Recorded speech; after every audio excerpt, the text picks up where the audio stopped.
This is The Week on WURD, a podcast featuring a roundup of the most interesting, informative, and entertaining interviews from WURD Radio. You can listen to WURD Radio anytime, anywhere on wordradio.com and the WURD Radio app.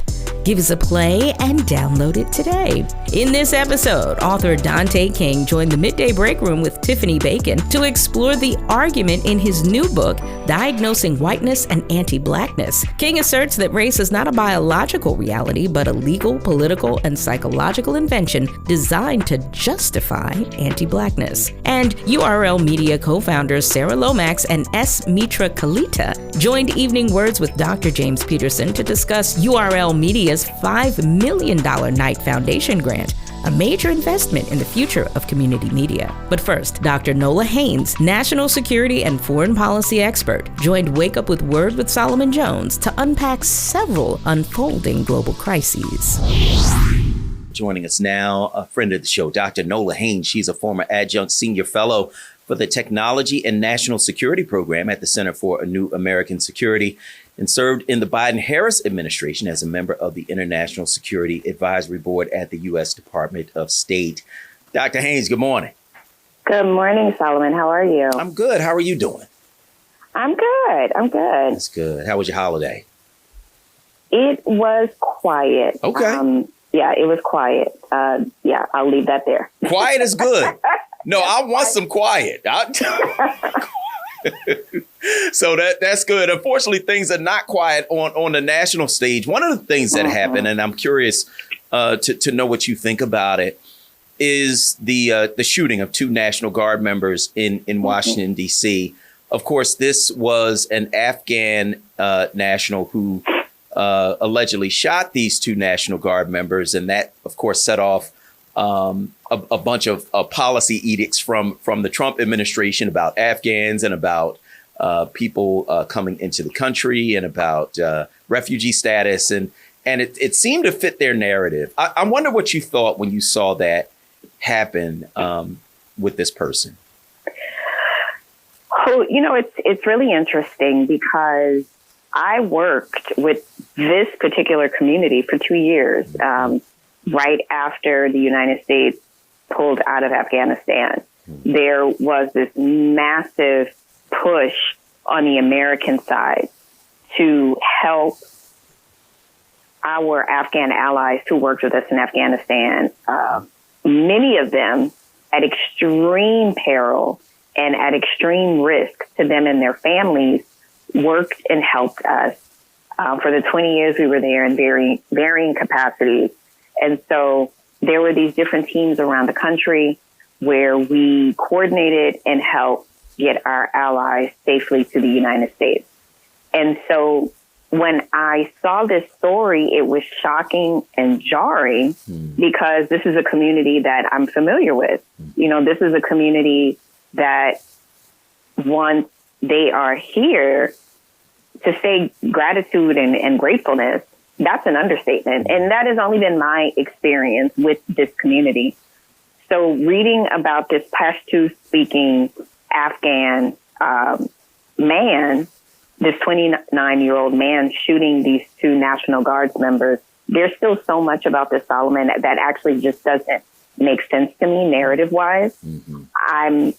I will be happy once more information starts to roll out about why this particular individual decided to do what he did, a father of five.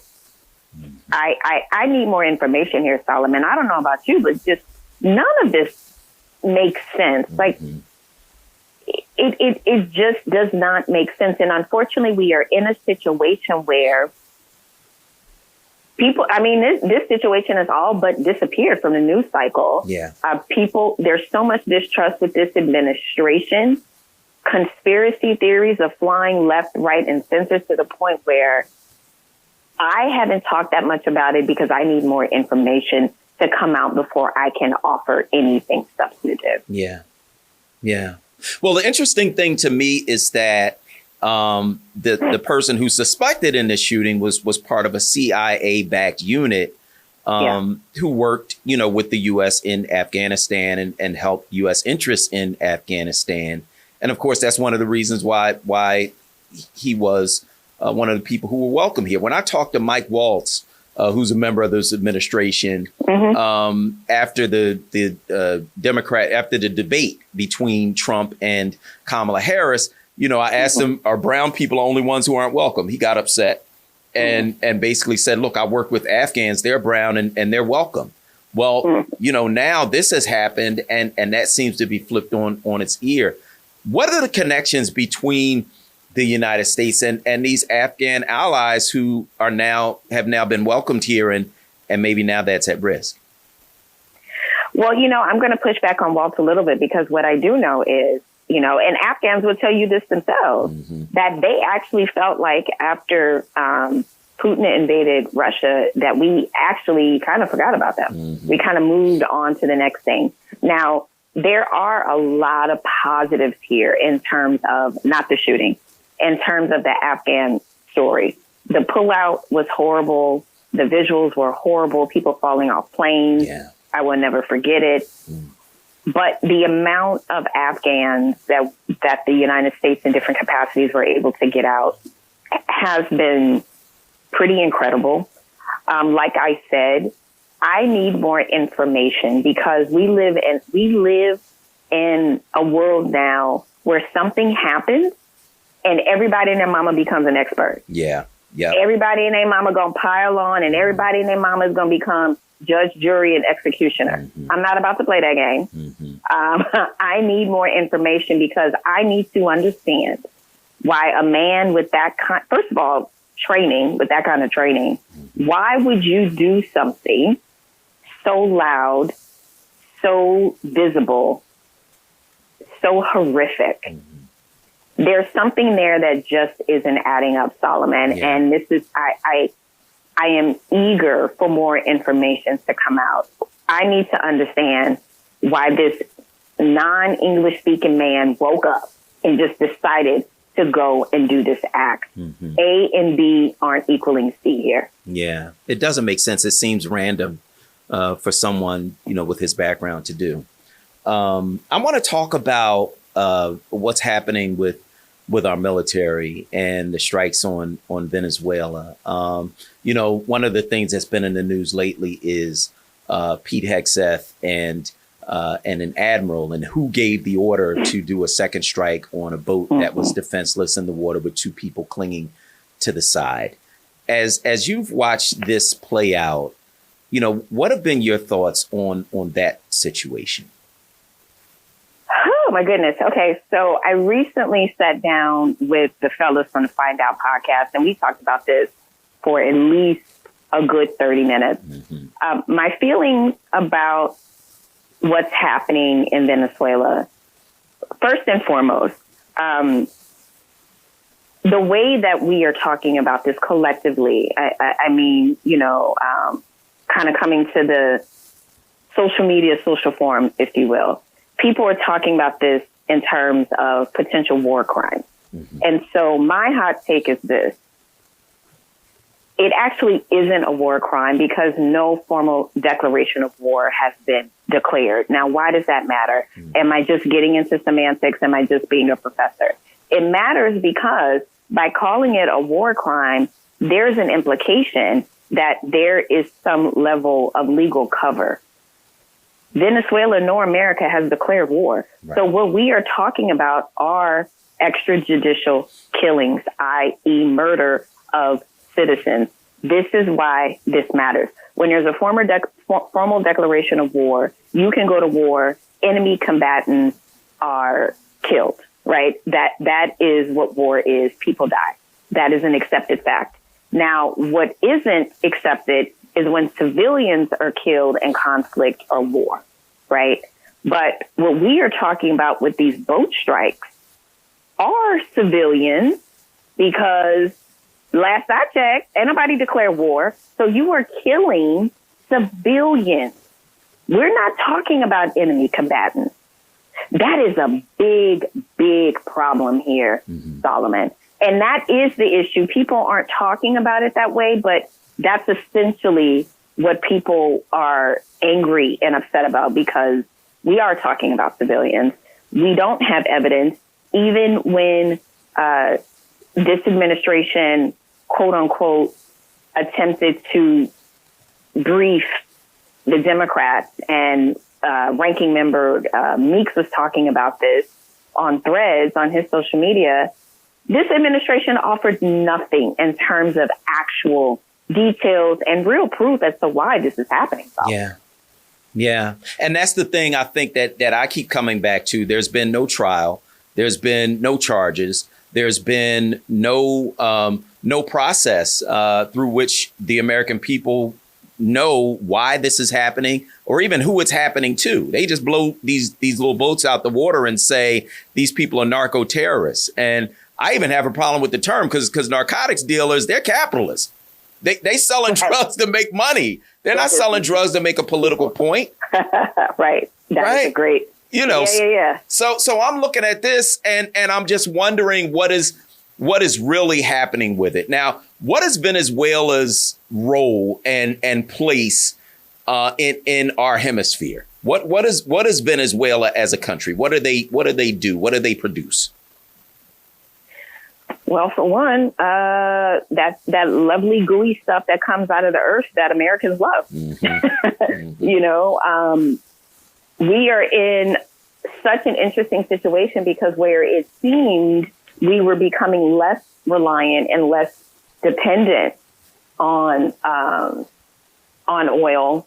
You know, we as a country, we've kind of moved away from electric vehicles because the brand is so tainted because of Elon Musk. Mm-hmm. So where we were moving in one direction, we are now moving in a direction where we definitely have to be bullies around the world, you know, to make sure that we're asserting ourselves in other countries' business because we want what we want. Mm-hmm. But this is not. It's beyond not a good look. I heard Carolyn Levitt say the other day that the United States can do it because the United States says so. That's dangerous, Solomon. That is a very dangerous place for us to be as a country.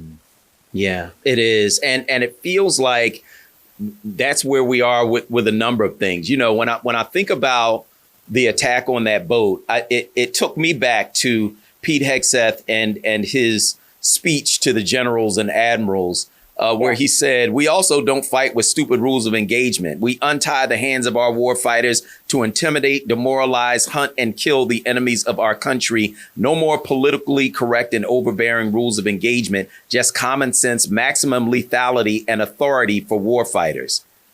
That's crazy talk. That's insane. So that means there is no respect for the rule of law. There's no respect for the rule of war. There are rules around war, right? And also it just completely disrupts the international system, the way that it's been built and been building itself, you know, since World War II. And that's really where we are right now. And I think that's what is so confusing for so many people. This moment of realignment that the entire world is in, that we have been marching towards for quite some time. Like the signs have been there. Now we're here. And people are befuddled by America turning into this ugly, brutish thing. Now, mind you, there will be many people like my good friend, Dr. Greg Carr over at Howard, who will tell you, actually, this has been the business of the United States for a very long time. Yes. But what I am saying is, the cruelty and the ugliness is turned up to a level that is so extreme that we are beyond politics. Yeah. This is about ideology. This is about Project 2025. And this is about, we are dealing with people on the ledge here, Solomon. They are on the ledge. They are either going to figure out a way to save themselves, or they're going to jump off the ledge and take this country down with them. We're talking with Dr. Nola Haynes. She, of course, a national security expert, worked in the Biden administration. And I want to ask you this last thing, Ukraine. So the president is keen on declaring that he has brought peace to different regions in the world.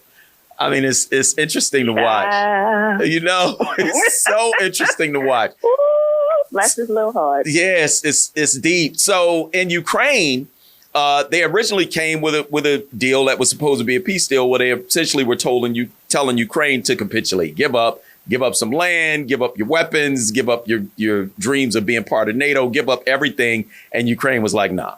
So now there's another deal on the table. They are supposed to be negotiating, but I'm wondering your thoughts on these negotiations and where you think they're going. Negotiations, they're shakedown negotiations. The fact that this so-called peace plan was pretty much dictated, by the Russians to the Americans. I mean, let's start there, right? Peace plan. What the only peace part about this is that they hope Russia will stop bombing Ukraine. Yeah. They hope. And I am here to tell you and your listeners, even if a peace plan was struck, and I knew that it would not happen yet again,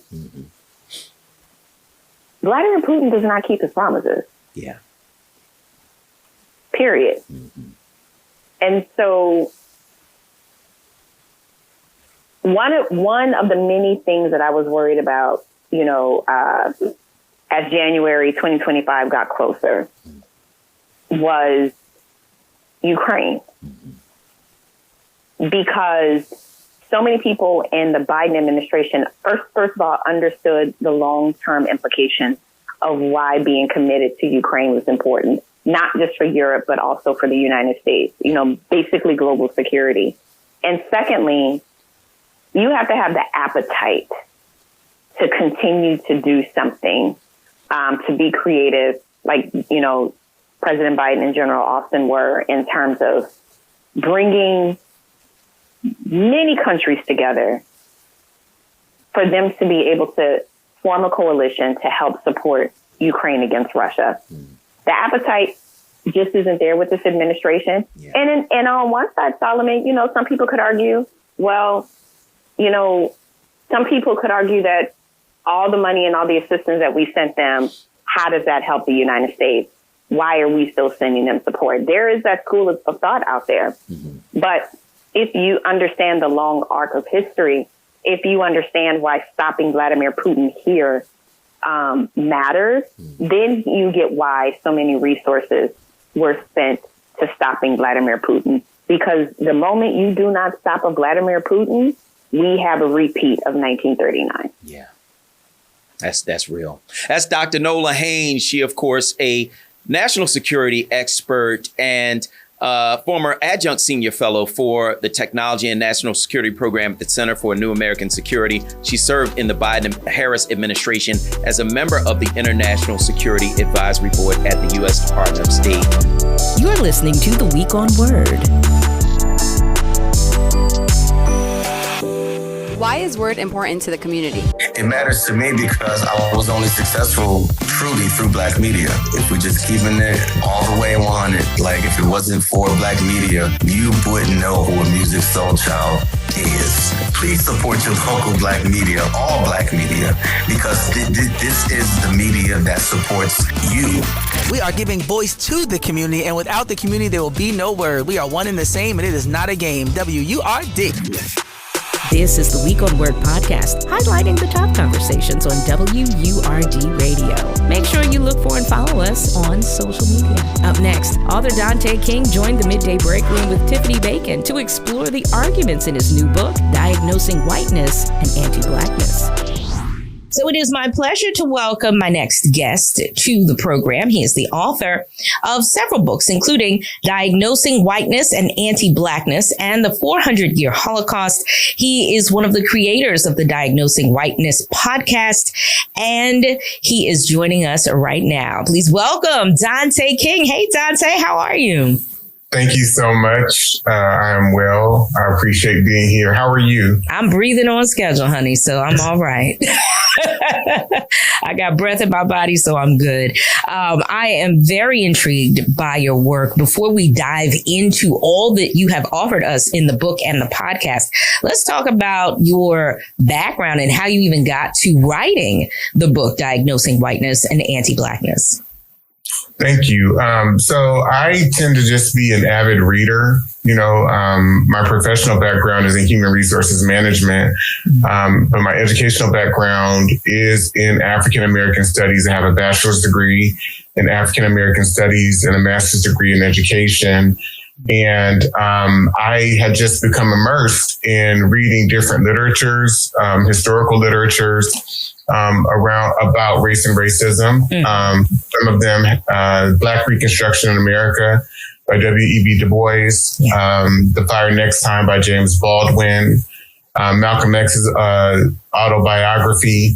There are a lot of different literatures that just got me to expanding my thought process, I would say, around the history of race and racism in this country and how it's functioned. And as I began to explore more and more, I began to realize, oh my goodness, we're really not oriented in the way that we should be. Even those of us that feel like we understand the dynamics of race and racism in this country and how they function, we've not been trained properly on how to think about it.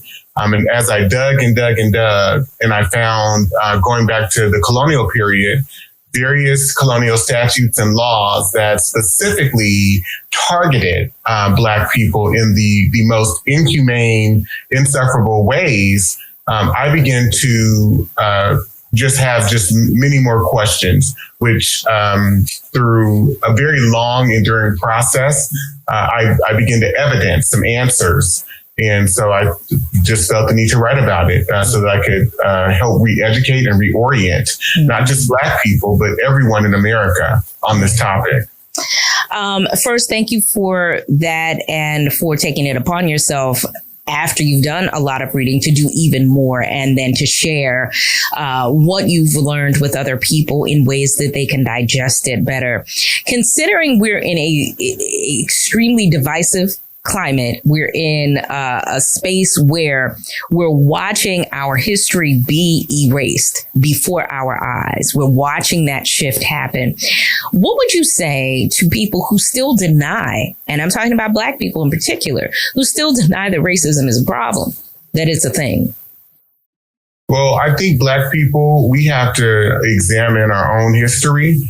One could only reach that conclusion if they are totally bankrupt of his history, historical knowledge.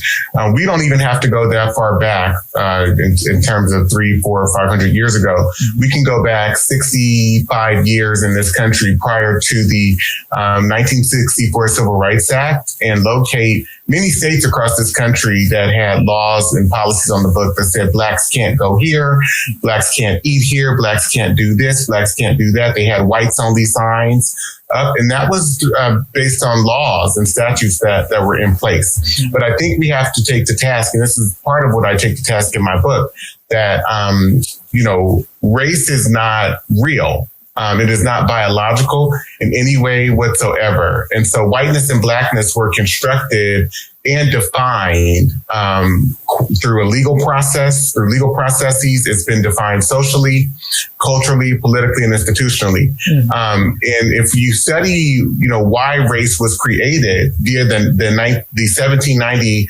Nationality Act, which is one of the first laws passed by the United States Congress in 1790, where they say that citizenship is based on whiteness. That's a political statement. That's a political stance. And that is white people as a political organization saying to everyone else in the world that in order to come to this place called America that we have taken through war and many broken treaties, that one has to be white and their perception of white. And so the idea of whiteness, right, when we move from it being racial, because we know that it's not real, because white people themselves are not white. The inability to produce large quantities of melanin does not make anyone white. And so you have to understand, why then was it created? how then is it functioning? And it was functioning. It's functioned to prioritize people who acclimated to an idea and perception that they somehow are superior because of what whiteness represented in European culture. And so what then are we talking about? We're talking about people who have developed and evolved and who live their lives rooted in cognitive distortions. Their entire identity as individuals and as a collective group is rooted in what clinicians would call a type of cognitive distortion, leading to personality disorders, many personality disorders. The main one being malignant narcissism, but I won't go into that right now. Okay. And it sounds like you go into that and many other things on the podcast, which is relatively new. It premiered October 4th, correct? Yes. So it's more so what we've done is we transferred really, there are a series of videos on my website. And they are featured in a package, an online course. There are 10 episodes of the video series where people can go on to DanteKing.com and they can actually take the online course, which aligns with my second book, Diagnosing Whiteness and Anti-Blackness, which came out in February, this past February. So please, for those of you who are avid readers, go to Amazon or Barnes & Noble, any major global retailer, and get the book Diagnosing Whiteness and Anti-Blackness. But if I may, if I can just share two examples, sure, pointing to some of our past presidents in their own words. You can take, for example, President Abraham Lincoln at his own words. He says, "I will say then that I am not, nor ever have been, in favor of bringing about in any way the social and political equality of the white and black races, that I am not, nor ever have been in favor of making jurors of Negroes, nor of qualifying them to hold office, public office, nor to intermarry with white people. And I will say, in addition to this, that there is a physical difference between the white and black races, which I believe will forever forbid the two races living together on terms of social and political equality.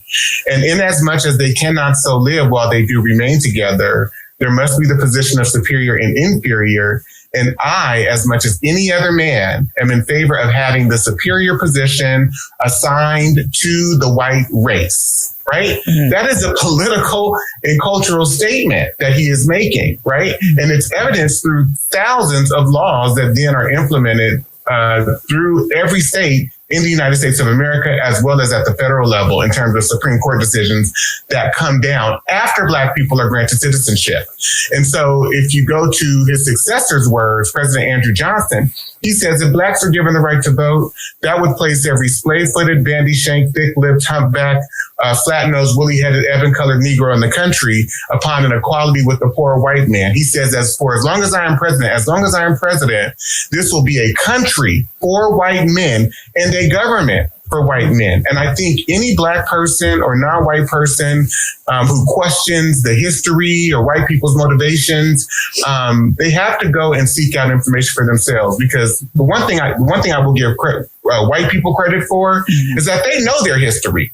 They understand their history. And so if you talk to most white people, they say, this is a country that was founded for white people, right? Very interesting, very intriguing. Thank you for sharing that. And when people are checking out the video series, you said it's a course. Give us a little bit more detail on when they go to the website, they can just watch the course, or how does that go? How can people just get access to that? That's a great question. So if you go to my website, DanteKing.com, and you go to courses, you will see the display for online courses. The videos are structured where there are a panel of us who are talking amongst ourselves about the layers in the book, about the themes in the book. We're unpacking them together. Some of them consist of former colleagues, people that I worked with. Some are former students. I was fortunate to teach at two very highly prestigious institutions, universities, one being the University of California, San Francisco Medical School, as well as the Mayo Clinic. And so I invited, students and people who have taken my courses to come and engage with me in discussion about the book. And then after each episode, there are questions available for people to engage in self-reflection.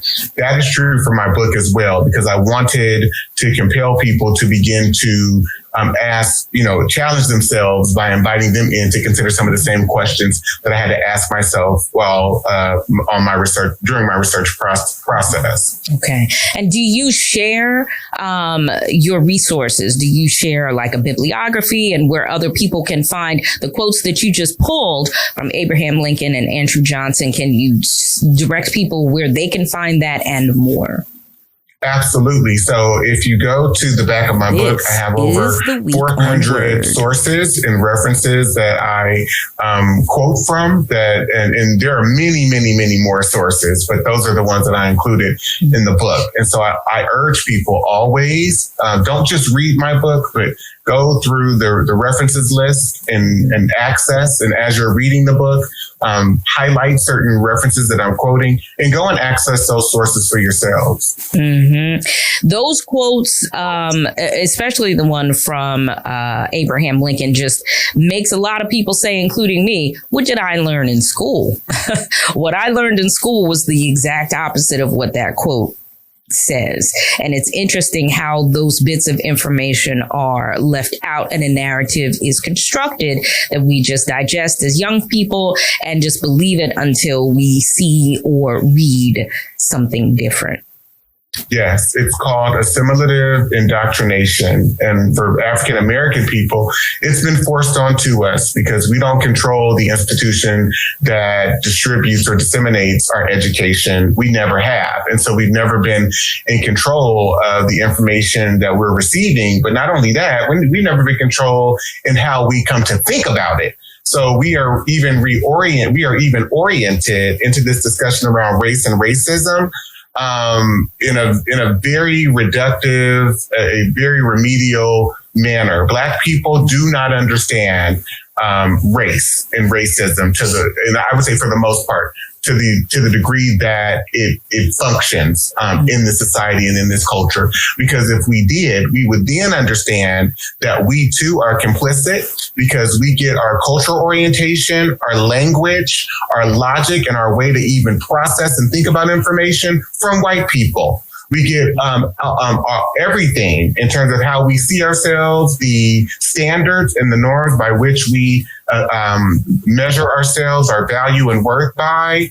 All of that is based on Eurocentrism, right? So a white educational system that tells us how competent, how capable, how intelligent we are, how well we speak or do not speak the English language, how much white capitalism we have sitting in our bank accounts. Like we subscribe to all of the values. And so what then is African American identity? And so I'm asking all of these questions to invite us into deeper considerations and conversations around race and racism, because there's so much anti-Blackness that happens that white people don't even have to be involved in, right? Because they have programmed and trained Black people to go against ourselves, to internalize a thought process in a place in this society where we too believe that Black people are inferior. And even if we do not believe it about ourselves as individuals, we have very, very, very negative perceptions and negative things to say about Black people and Blackness based on standards of whiteness and Eurocentricity. Well, you have said a mouthful for sure. And if people want to engage and find out more, they can check out the podcast when, where, and how. Please go to DanteKing.com. That's DanteKing.com. Please also follow me on Instagram at Dante D King Official. I have free lectures and videos on my website as well for those that, may be economically challenged or deprived. Go and check out some of the free lectures that are there. All right. Dante King, author, speaker, and innovator. Thank you so much for joining us on the Midday Break Room today. I greatly appreciate you. You're listening to The Week on Word. represent your favorite station in style. Look for Afrocentric tees, hoodies, tumblers, notebooks, mugs, and more. Just click the shop tab at wordradio.com. Show the world that you're all about Black Talk Media. You look good. You're listening to the Week on Word podcast. To learn more about our programming, visit WURDradio.com. Our last conversation for this episode features URL Media co-founders Sarah Lomax and S. Mitra Kalita joining Evening Words with Dr. James Peterson. I'm super excited to welcome to this program the president and CEO of WURD, Sarah Lomax, and the co-founder, yes, give it up, the co-founder of URL Media, as well as Mitra Kalita, who is the CEO and co-founder of URL Media. Mitra, Sarah, welcome to Evening Words. Thanks, James. Hi, Vanessa. How are you? I'm great. So I've been sitting on this news for a couple of days, and I am beaming with energy and excitement about it. I don't know the best way to introduce this piece, but maybe, you know what, here's where I would like to start. I just want to go back in time a little bit, and this is for both of you. We'll start with you, Sarah. Talk to our audience a little bit about the founding of URL Media and the mission behind it in the first place. Sure. So, as many people in the listening audience know, I have been running WURD, well, they might not know the exact date, but since 2010. So I'm on my 15th year of running WURD, and it has been a real, passion of mine to try and build Black media organizations. That's all I've done my entire career. And Word was really challenged when I stepped in, and, it's been a turnaround since 2010. And I'm really grateful to the team and to all the folks who have been in the trenches doing this work and turning it around. We have turned this organization around, so it's now multi-platform, multimedia, AM, FM, app, social, video, all of the things, and it has been a real process. And I met Mitra in 2019 when, honestly, I was just about to tap out. Wow. I was just about to tap out of... Just from exhaustion? I was exhausted. In 2018, I literally had a conversation with the general manager at the time, and I was like, I can't do it anymore. I'm out. And maybe 2 weeks later, I got an email from Lashara Bunting and Jennifer Preston from the Knight Foundation, inviting me that they would fund this program called the Media Transformation Challenge for me to attend this year-long media leadership program, and it was at Harvard at the time. And that's where I met Mitra. Wow. And that program re-energized me, gave me perspective, because I was like, it's hard doing anything in Philly. Philly does not really love its own, Talk to the roots. Talk to anybody. And so... Yeah. I had to go to this program to really understand that what we were doing here in Philly with WURD was quite remarkable. And I wasn't getting that feedback here, and that's like your family, your family, you gotta go outside of your family to kind of sometimes see validation, seek validation. But anyway, it was literally a transformation for me in 2019. I met Mitra there. Obviously 2020, 2021, the Black Lives Matter and the racial justice protests are in full effect. COVID is in full effect. And Mitra called me and she said, Sarah, and so I was running Word. Mitra at the time was at CNN, and she had just launched her own independent media outlet called Epicenter. And so she called me and she said, Sarah, this is a moment. And because at that time, if you recall, mainstream media was being called out for being complicit in its history and its contemporary role in systemic racism. Yep. And so she called me and she said, we need to do something. This is a moment where we need to collaborate.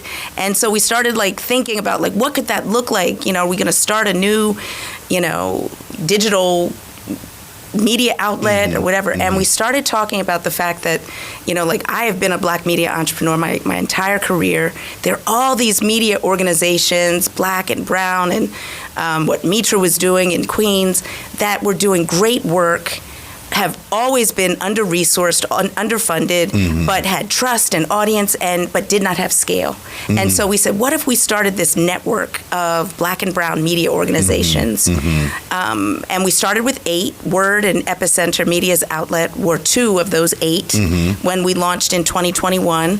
And we launched with and Mitra came up with this, with the tag that said, we don't want, and remember, this was Joe Biden's, it was the day after Joe Biden was inaugurated in 2021. Right. We don't want the next 4 years to be like the last 400. And so we started with these 8 media organizations that were, it was all about sharing content, sharing revenues, sharing, like amplifying distribution, and just like working collaboratively to kind of lift as we climb. And that was in 2021. We are now at 37 media outlets. Wow. And growing. And yesterday we announced that we received a transformative $5 million grant. Oh my God.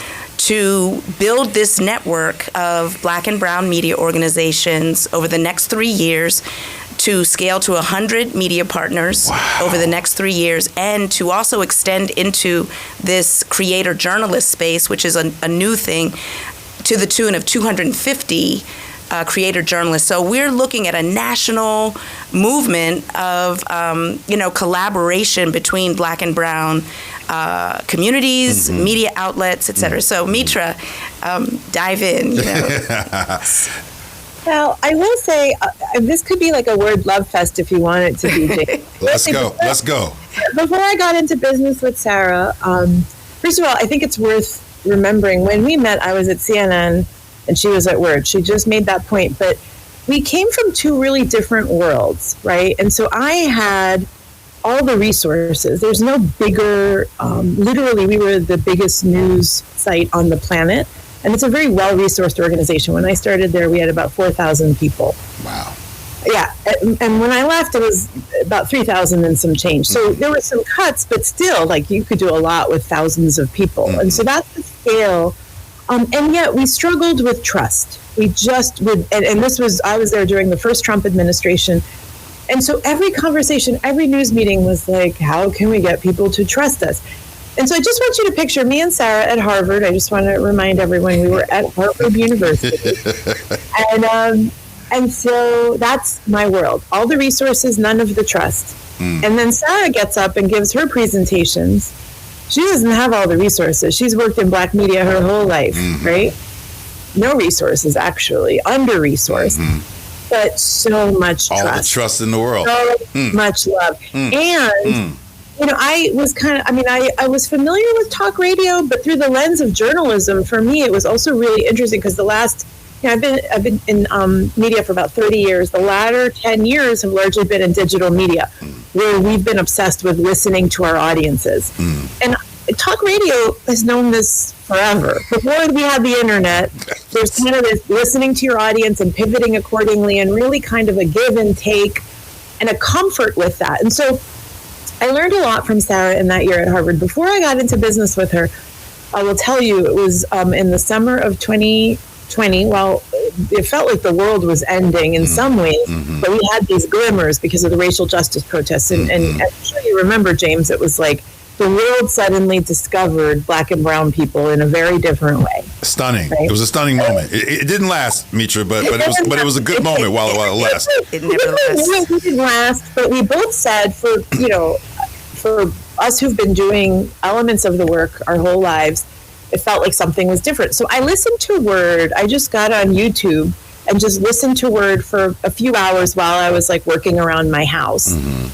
And I remember thinking, I think we could build something really beautiful. And I hope it's okay to give a shout out, James, to Brother Shamari. Yes. I listened to an interview he did with the mothers of Black men who had been killed by police. And he did an interview. And I remember thinking, we're just coming out of this George Floyd moment.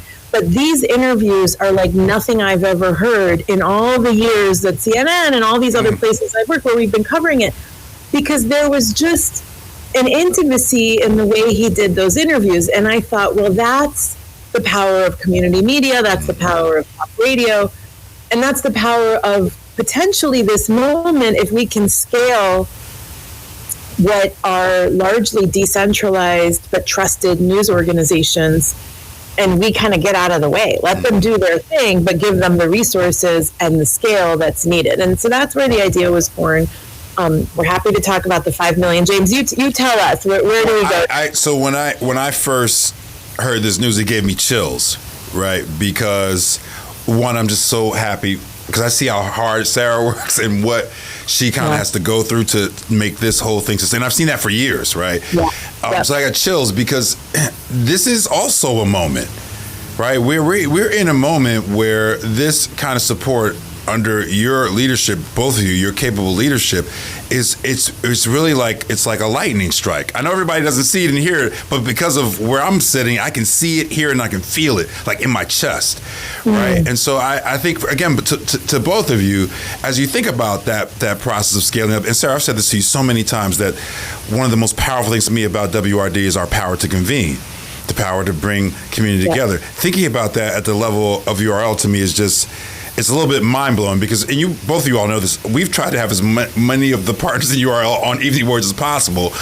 and only because it was immediately apparent to me the quality of media we're able to bring into our audience. I mean, it's instant. You talk about the reporters at Capital B, or our partners out in LA when the fires are going on in LA. Mitra, you have one of our best interviews of the year, talking about Epicenter and Mom Donnie, right? Like it was immediate, right? From at least my understanding of it, I couldn't fathom that you all would be able to secure support to scale up a little bit. But the question is what are the steps in that? How do you go from 37 to 100? How are you going to identify 250 creator journalists? It sounds like it's great to have the resources, but it's like a ton of more work.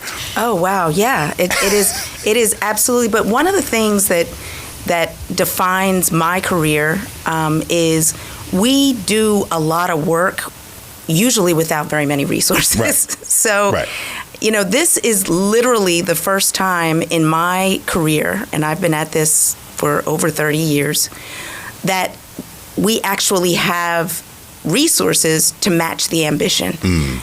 And I just want to be very clear that the success of URL is embedded in the success of the partners. And so, this $5 million sounds like a lot of money, but when you're talking about 37 media organizations that is going to scale to 100, we're talking about not just giving out checks, but we know that money is like at the top of the list of things that everybody needs, particularly now when so many media organizations, including WURD, have lost tremendous economic and financial resources because of what's happening at the national level and the anti-DEI initiatives and all of the weaponization against Black women and all of these things have a real immediate impact on our work here at WURD.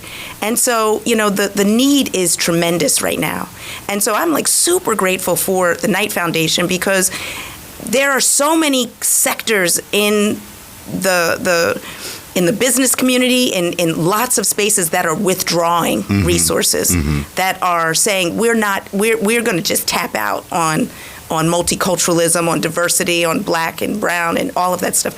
But the Knight Foundation said, you know what, we're going to actually double down right now in this moment. And what we say a lot about this grant and this moment is we feel like we are in a position to help create what comes next, what comes after all of this retrenchment, all of this scarcity, all of this fear, and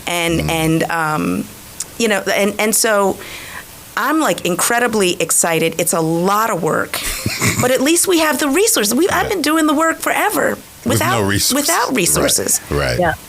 And when they have resources, we keep doing the work. That's the thing, is that and I think a lot of the outlets have gone through this, whether they've been in business for, 25 years or 5 years in my case, right? We had a big federal funding cut this year. So Epicenter lost about $250,000. We still meet with the people that were at the core of the work, because I just got a call last week from them because they had sort of a need for turkeys and food, and where the food insecurity, as you've probably been reading in New York, is pretty dire right now. And so what are you going to do? You're going to say no to these trusted partners. We're trusted, but also there's kind of a give and take there. And so I think obviously we were made whole through some of these federal grants, and this was a specific health equity program that we were a part of. But I think a lot of us keep doing the work, to Sarah's point, and that's what keeps us trusted, because it's not also like the mainstream media is very defined by distance. Like, I'm over here, I'm the arbiter, I set a national news agenda.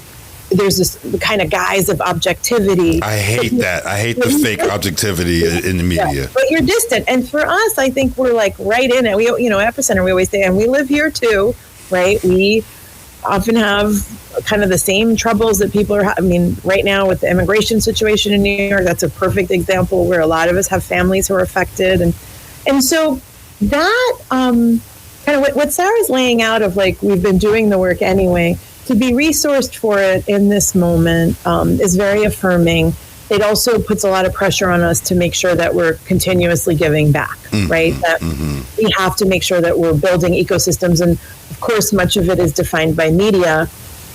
But even like as a philosophy, if we have a team dinner and we don't go to a Black restaurant in Philadelphia, I know Sarah's going to feel a certain way about it. Like, that's just the way we operate, right? And those are small things, but they're actually really important. Big, actually, as a business philosophy. Yeah. I got to say this again. I am overjoyed that you are in a spot right now where you have some access to a small amount of resources to do and continue to do the great work that you've been doing here at WURD, there at Epicenter, and across the URL universe. I'm going to come to you first, Mitra. I'm curious as to, and Sarah was like, please don't take us too far in the weeds here, you nerd. But I'm curious. I'm thinking about audience first. I'm thinking thinking this is the coolest interview I have this week, Sarah. We're about to geek out on the process of submitting a proposal. Let me give the context here. I've written a lot of grant proposals. I am a writer, so I am used to rejection. And you get a lot of no's in this space. A lot of no's, right? And I always say this to people, like, I'll take 1,000 no's for the right yes. Yeah. But so I want you, Mitra, talk about the process. Was because you also have to have a lot of courage to step up and say, hey, we're good enough to apply for this. Yeah. It's actually a really, I think, yes, it's nerding out a little, but I think it's a really smart question, because so much of access for our communities is actually that big ask. And a lot of times we kind of like undersell ourselves or undercut ourselves, because we'll be like 10,000. I just talked to someone the other day and they were like, I just need like $10,000 or $15,000. I was like, I think this is like $1 million idea. And the gulf between her number and my number is a really big gulf, right? So with the Knight Foundation, I think it's worth noting, it's probably even worth kind of talking about URL in our founding. The month that Sarah mentions, we launched in January of 2021. We thankfully had a $20,000 grant from the International Women's Media Foundation. So if you think about coming from $20,000 to $5 million over 5 years, right, including a lot of other grants and investments that we've been getting, like, what is that journey like? Well, one, it was meeting, Sarah and I did dozens of meetings with investors and donors and foundations, and we kind of put the idea out there, and it's demoralizing, to your point. And some of these people know less about, forget media, they don't even think they understand money sometimes. We were like, what? Like, do you understand how to... And they're mansplaining, and they're like talking down to us, like so good. Yeah. And how they would dress in these Zoom calls, I'm like, this is so disrespectful. Like, they got hoodies on talking about you can't get this money. Totally. And like, they would also, the other thing we noticed, everybody, when we had the idea, especially white men, would poke holes into why this wouldn't work. Wow. And it was so there was like this feeling And then thankfully, and I don't think it's a coincidence, it was a women's philanthropy organization, a foundation, that said, well, we don't have a lot of money, but how's $20,000? And we were like, actually, it lets us launch with a website. It lets us kind of bring on a contractor. Like, it's a start. And so for anyone listening out there, I just think, like, we both need to ask for the big. Sometimes you settle for the small. But I think we also have to do that for others. And I do think, you know, from URL's foundation, a lot of our partners will ask for small numbers sometimes, or people in our ecosystem that we're trying to build. And I do think we try to say yes, because I'm very cognizant of that early lesson of someone took a chance on us, right? Knight Foundation eventually, you know, we got an initial grant from them that was a 6-figure grant. And this was, I hope it's okay to say this, Sarah, it was really hard, because in order to get a renewal, we wanted, of course, more money and more investment. And the program officer we were working with was like, you got to show me proof of this advertising and this network. And you got to... Not only that, he was one of the people who did not think he basically said, I don't know if you remember this, Mitra. Oh, I remember. He said, you know, what makes you all think that you can do this? What makes you think that you have the capabilities and the experience to do this? And, you know, I got my back up. I was like, what makes you think that we can't do it? And the combined experience that me and Mitra had at that time, and still, like, exceeded what we thought this person had. Now, flash forward, he is our biggest champion. Now, he is the one who... You convinced him. Totally convinced him. Not only did we convince him, he was the one who went to the mat for us to get this $5 million. I mean, he walked it across the finish line. And at one point, there was this, you know, well, I don't know if we can do 5. Let's do like 3. And we were like, no. If you want us to do 3, we got to reduce the ambition. We cannot do this very aggressive, ambitious program if we only have 3. And I think I said this. I said, you know, is it because you just can't fathom? Your board can't fathom giving two women of color a big grant? You know, is that like you just can't like fix your lips to? Wow. And now this was not in front of people. Of course not. Of course not. It's just us talking on radio right now. Okay, it's just us talking on radio right now. But I have to say, they came through. You know, like whatever the sausage making was, we got to the place where everyone rallied, and everyone who needed to green light it from the top all the way down did. We had support at multiple levels. I also think about so he gave us a bit of a challenge in saying, like, from an advertising perspective, we had to meet a certain number. This was when we were going just for the initial renewal of the grant. And we were like, what's the number? And I think he said like $750,000, something like it was in that ballpark. And we were like, oh shit. Oh, I can't say that on the radio, but I was like, oh no, how are we going to reach that number? And we hit it. And so there was, and to his credit, when we came back to him and we made it, he was like, okay, well, that was the number. You guys clearly have proof of concept. Yeah, and he changed his tune completely. And then he became a big supporter. He says really nice things about us behind our back, because, you know, Sarah and I check up on that all the time. The other thing I'll say is that, I learned so much in this process. You know, Knight has a new president. I used to be on a board with her. You know, she's amazing. She's amazing. She's a complete visionary. She's a Latino woman who's, you know, had her kind of fair share of the experiences that we just are recounting to you. And you kind of never know when people are going to intersect and reconnect in your life. And then their new VP of journalism programs, I mean, this is real personal, but we had a mutual friend who unfortunately passed away. And when he was going through cancer treatment, she was helping she was at a different company, not at Knight. She was helping from one side and I was helping from another.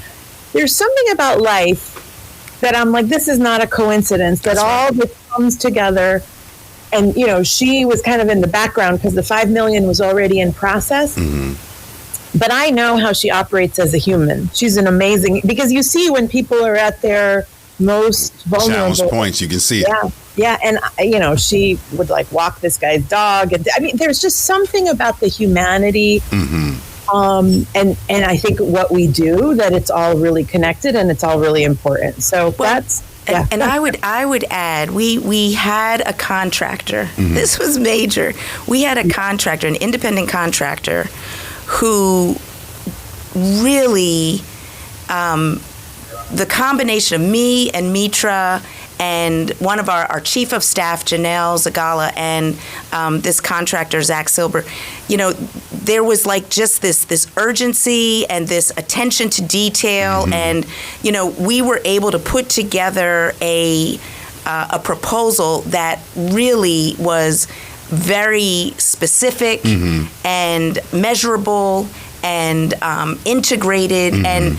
and it all tied together. And so it was really a team effort, mm-hmm. and we had the creativity and the mission driven and the passion, mm-hmm. and we had the hardcore numbers and all of the breakdowns. You had the receipts, you had the synergy, and you had the mission alignment. Exactly, and it all came together, and it was a very sophisticated proposal. So, Sarah, I want to stay with you for a minute here. So we're on WRD. Our listeners are, just give us a minute. Yeah, I know. I'm with the boss, bro. Okay, I'm with the boss. That means I know we got to go to break, but I am with the boss here. That's true. Sarah, we're on WRD, so our listeners are wondering. They're saying this is great. Congratulations, Mitra. Congratulations, Sarah.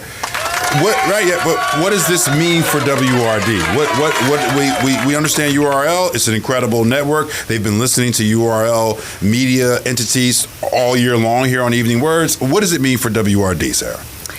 So, I mean, the whole the impetus around creating URL was around supporting organizations like WURD, specifically WURD, mm-hmm. because there are limitations to what you can do when you are a hyper-local media organization. Mm-hmm. And so the whole notion of URL from a revenue standpoint is if we create a collective and we're able to expand the audience reach of Word so that we're able to get ad revenue from national clients that we would not otherwise be able to get because we are just solely serving Philadelphia. But we can get a portion of an ad deal to reach Philadelphia, but we'll get it from a client that we would otherwise not. So basically, it's additive revenue to WURD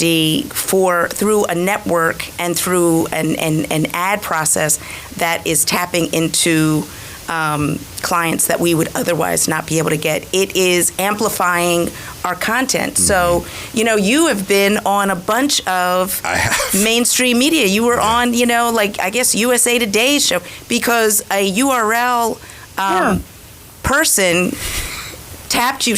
Her whole job is to identify content and subject matter experts in the network partners and put them in spaces of mainstream media to promote what they do, and promote their expertise. She's very good at her job. She also is very good at her job. Right, and that's a way to grow our visibility, to grow our audience.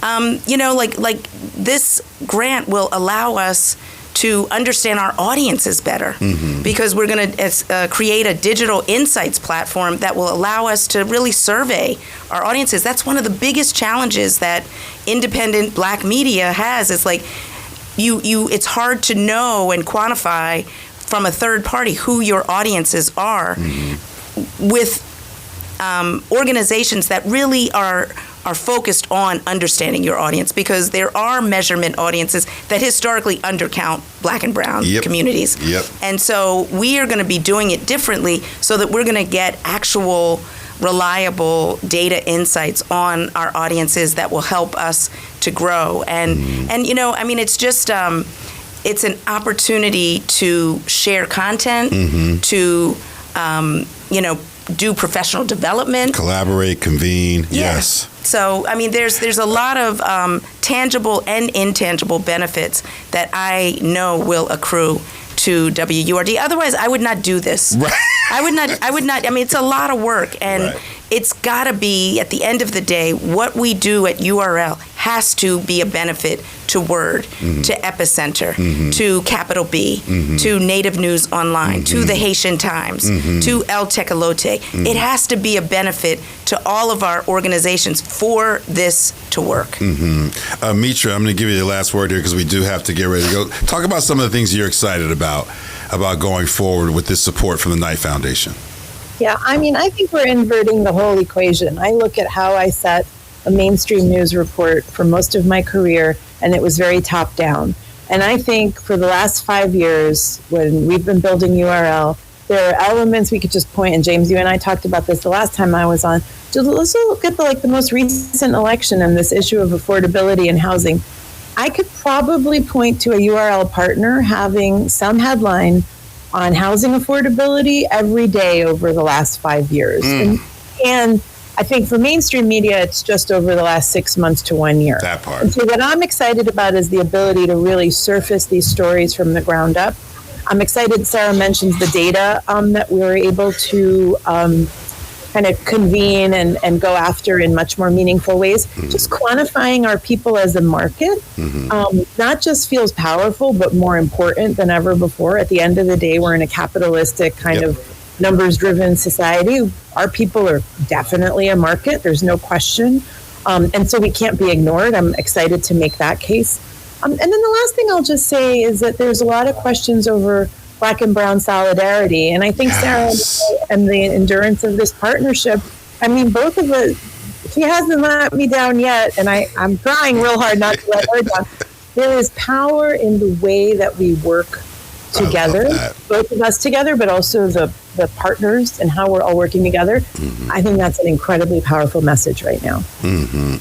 Absolutely. Sarah, any last words? Yeah, I would just say, and we talk about this a lot on WURD, that, Black people have not really been supported by other communities of color. And that is a narrative that was reinforced by the 2024 election, and seeing, how different communities of color, kind of abandoned. Voted for Trump. Voted for Trump in a bit.